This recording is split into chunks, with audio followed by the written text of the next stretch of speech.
વિદ્યાર્થી મિત્રો આ પ્રક્રિયા કહેવાય વિસ્થાપન પ્રક્રિયા કોને કહેવાય છે, એની જગ્યાએ હવે દ્વિવિસ્થાપન પ્રક્રિયા કોને કહેવાય છે ઉદાહરણ સાથે સમજાવો. તો વિસ્થાપન પ્રક્રિયામાં સલમાનભાઈ એકલા રહી જતા હતા.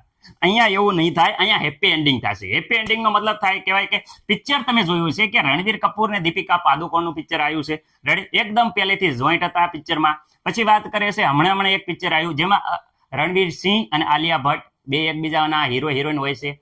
પરંતુ વિદ્યાર્થી મિત્રો રિયલ લાઈફમાં બે શું કરે છે, એકબીજાની આપલે કરી નાખે છે. આ હિરોઈન છે એ આ હીરો સાથે લગ્ન કરે છે, જ્યારે આ હિરોઈન છે એ આ હીરો સાથે લગ્ન કરે છે.